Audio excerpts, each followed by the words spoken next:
घटना आहे. पुण्यातील हडपसर परिसरात एक साधं पण देखणं घर. इथे राहायचा संदीप कदम, वय फक्त 35.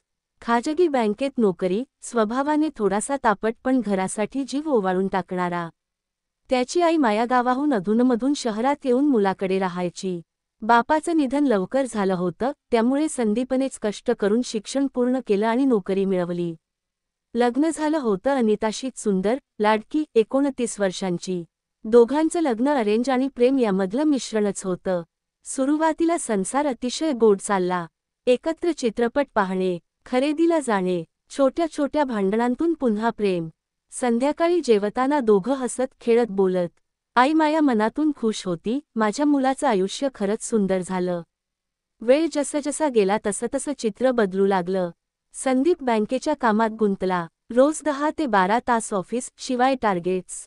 तो थकलेला घरी यायचा. अनिता मात्र घरी एकटी. सुरुवातीला ती टीव्ही, स्वयंपाक, आईबरोबर गप्पा यात रमली. पण काहीतरी रिकामेपण मनात कुरतडायला लागलं. फोन, सोशल मीडिया, फॅशन याकडे तिचं लक्ष वाढलं. ती आरशासमोर जास्त वेळ घालवू लागली.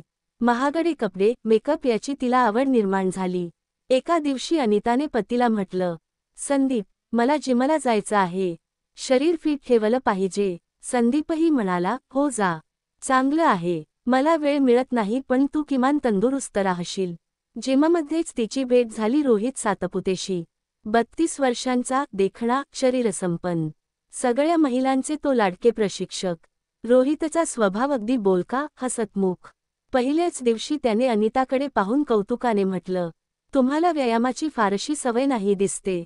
पण काळजी नका करू, माझ्या मार्गदर्शनात लवकर फिट दिसाल. अनिताला हे कौतुक सुखावणारं वाटलं. हळूहळू दररोज भेट, हसणं, गप्पा सुरू झाल्या. सुरुवातीला फक्त व्यायामापुरतीच बोलणी होत होती. पण एकदा जिम संपल्यानंतर रोहितने विचारलं, कधी कधी कॉफीला भेटायचं का?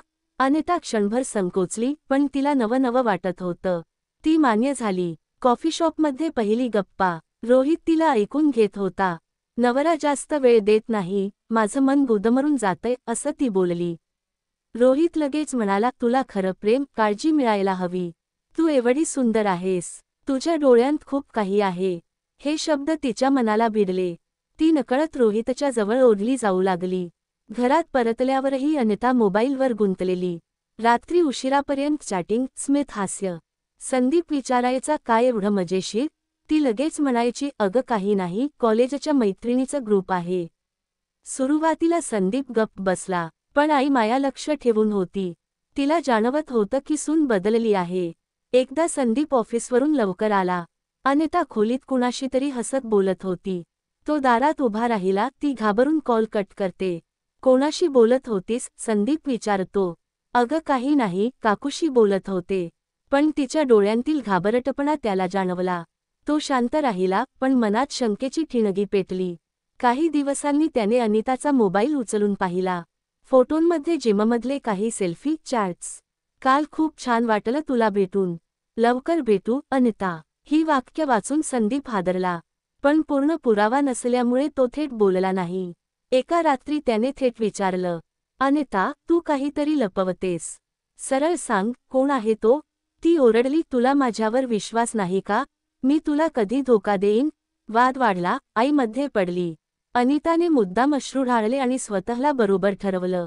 संदीप शांत झाला, पण त्याचं मन अजून अधिक अस्वस्थ झालं. एक दिवस संदीपने ठरवलं, आता पुरे. सत्य समोर आणायचं. तो ऑफिसला जातो असं सांगून घराजवळ थांबतो. थोड्या वेळाने रोहित घरात शिरतो. अनिता दार बंद करून खोलीत घेऊन जाते. संदीपचं रक्त सळसळतं. तो थेट आत शिरतो आणि समोरचं दृश्य पाहून थरकाप उडतो. अनिता आणि रोहित एकत्र. तो ओरडतो, अनिता, हे काय चाललंय? रोहित घाबरतो, पळायचा प्रयत्न करतो. आई माया हादरून जाते. संदीप संतापाने ओरडतो, अजून खोटं बोलेल? मी स्वतः पाहिलंय. हे सगळं माझ्या डोळ्यांसमोर आहे. आई माया हादरून जाते, डोळ्यांत पाणी येतं. ती संदीपला शांत करायचा प्रयत्न करते. बाळा, आधी शांत हो. रागाने काहीतरी चुकीचं होईल. पण संदीपचा संयम सुटतो. तो रोहितला पकडून भिंतीवर आपटतो. कसा काय आला माझ्या घरात? सांग, नाहीतर हाड मोडून टाकीन. रोहित धडपडतो. भाऊ, चुकीचं समजू नका, मी फक्त ट्रेनिंगला आलो होतो. संदीप त्याला थाप्पड मारतो. ट्रेनिंग, बेडरूममध्ये ट्रेनिंग देतोस? गोंधळात रोहित कसाबसा सुटतो आणि दारातून पळ काढतो. संदीप त्याच्या मागे जायचा प्रयत्न करतो पण आई थांबवते.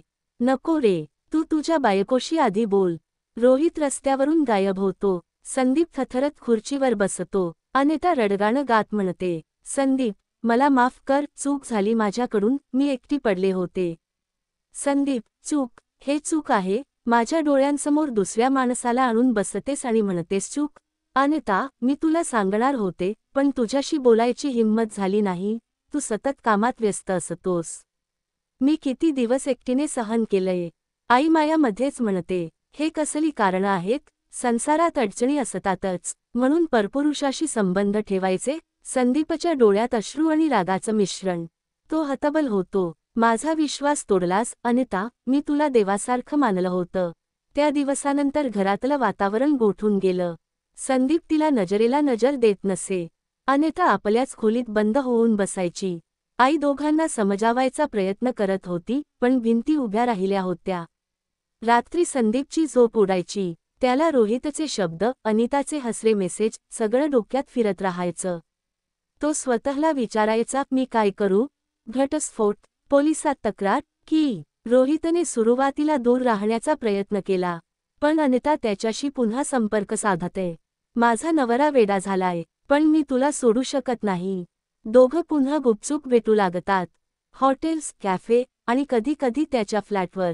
अनिता दुहेरी आयुष्य जगू लागली. घरात पतीसमोर अपराधी चेहरा आणि बाहेर प्रियकरासमोर हसरी. संदीप मात्र संशयाने पेटून निघाला होता. तो मित्रांना म्हणाला, माझ्या बायकोचा पत्ता मी लावणारच. हा रोहित सुटणार नाही. त्याने अनिताचा मोबाईल ट्रॅक करायला सुरुवात केली. एके दिवशी तो तिचा पाठलाग करतो आणि पाहतो, अनिता आणि रोहित एका हॉटेलमध्ये हातात हात घालून जातात. संदीपच्या डोळ्यासमोर अंधार पसरतो. तो मनात ठरवतो, आता हे थांबवायचंच, काहीही करून. संदीपच्या मनात विचारांची वादळं. पोलिसात तक्रार करावी का? घटस्फोट द्यावा का? की सूड घ्यावा? त्याला आपला अपमान सहन होत नव्हता. गावातील मित्राशी बोलताना त्याने सांगितलं, मला असं वाटतं, हा दोघंही संपवले पाहिजेत. नाहीतर माझं आयुष्य उद्ध्वस्त होईल. मित्र घाबरला, अरे थांब, गुन्हा करू नकोस. पण संतापाच्या ज्वाळांनी संदीप अंधळा झाला होता. एका रात्री तो शांतपणे बसून योजना आखतो. त्याच्या डोळ्यांत सुडाचा ज्वालामुखी. आता मी ठरवलंय, या दोघांना शिक्षा न मिळाल्याशिवाय मी स्वस्थ बसणार नाही. संदीप रात्री उशिरा एकटा बसून योजना आखत होता. डोळ्यांसमोर फक्त दोन चेहरे, अनिता आणि रोहित. त्याच्या मनी ठाम झालं, हे दोघं मला जिवंतपणी मारून टाकत आहेत. आता मीच त्यांना संपवतो. तो एका मित्राकडून धारदार चाकू मिळवतो. तसेच घरात ठेवलेला लोखंडी रॉडही लपवून ठेवतो. आई माया त्याला म्हणते, बाळा, तुझ्या चेहऱ्यावर सतत राग दिसतोय. काहीतरी करायचं ठरवलंयस का? संदीप हसत म्हणतो, नाही आई, मी फक्त शांत आहे. बाकी काही नाही. पण त्याच्या डोळ्यांत खुनाचा निश्चय दाटून आला होता. अनिता मात्र अजून बिनधास्त झाली होती. तिला वाटलं, नवरा फक्त धमकावतोय, तो कधीच काही करू शकत नाही. ती रोहितला म्हणाली, आपण कायमचं एकत्र राहू. घटस्फोट घेऊन मी तुझ्याकडे येईन. रोहित हसत म्हणाला, ठीक आहे, पण तुझा नवरा धोकादायक वाटतोय. जपून राहायला हवं. त्या रात्री संदीपनं ठरवलं, आजच सगळं संपवायचं. तो ऑफिसहून लवकर आला. घरात शांतता होती. आई शेजारील मैत्रिणीकडे गेली होती. अनिता एकटी खोलीत मोबाईलवर मेसेज करत होती. संदीपने पाहिलं, रोहित, भेटूया आज रात्री? अनिता, हो, पण माझा नवरा घरी आहे. संदीपचा रक्तदाब उसळला. तो हळूच खोलीत शिरला. त्याच्या हातात लपवलेला चाकू होता. संदीपने ओरडत विचारलं, आता पण बोलत होतीस त्याच्याशी? अनिता घाबरून उभी राहिली. संदीप, शांत हो, मी समजावते तुला. पण तो ऐकायला तयार नव्हता.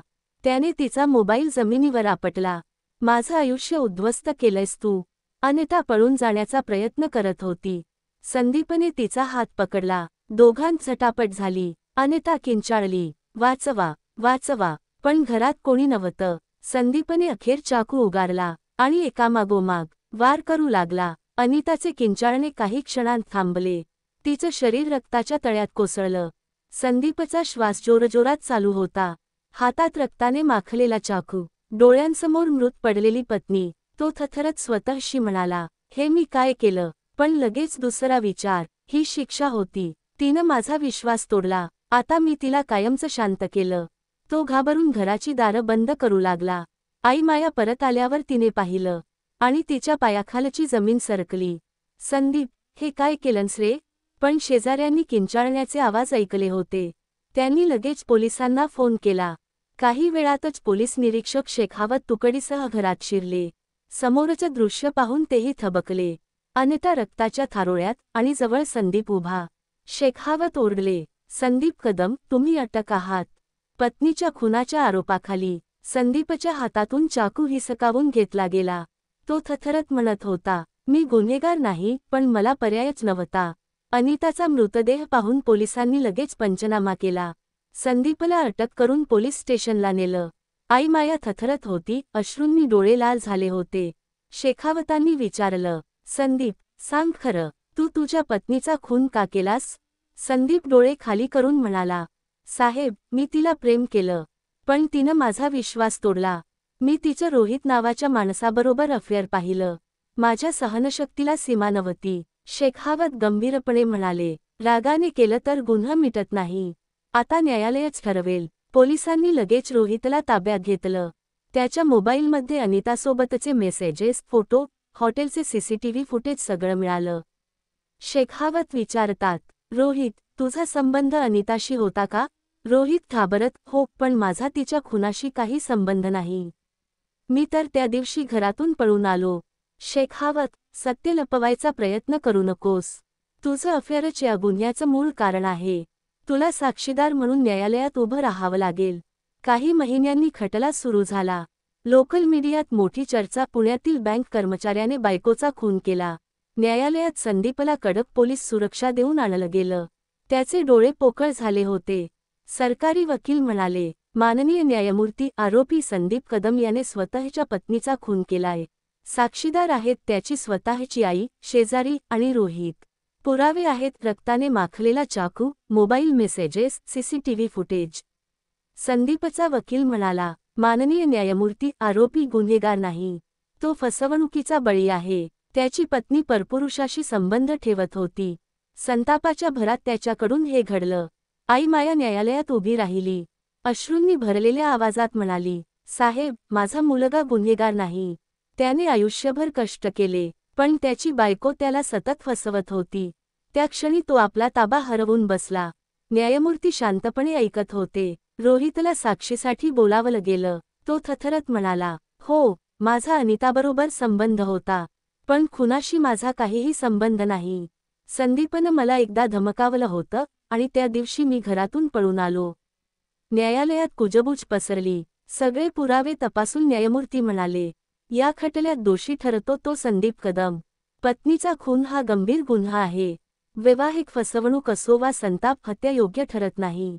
त्यामुळे संदीप कदम याला आयुष्यभराचा कारावास, लाईफ इम्प्रिझनमेंट अशी शिक्षा सुनावण्यात येते. न्यायालयात शांतता पसरली. संदीप डोळे मिटून बसला. आई माया डोळ्यांतून ओघळणारे अश्रू पुसत होती. नात्यांमध्ये तडा गेला. विश्वास तुटला तर संवाद हा उपाय आहे, गुन्हा नाही. व्यभिचार नातं मोडतं, पण खून सारखं पाप केल्याने दोघांचं आयुष्य उद्ध्वस्त होतं. अशाच नवनवीन क्राईम स्टोरी व्हिडिओसाठी गुन्हेगारी कहाणी या यूट्यूब चॅनलला सबस्क्राईब करा. बेल आयकॉनवरती प्रेस करून येणाऱ्या नवनवीन व्हिडिओचे नोटिफिकेशन मिळवा. धन्यवाद.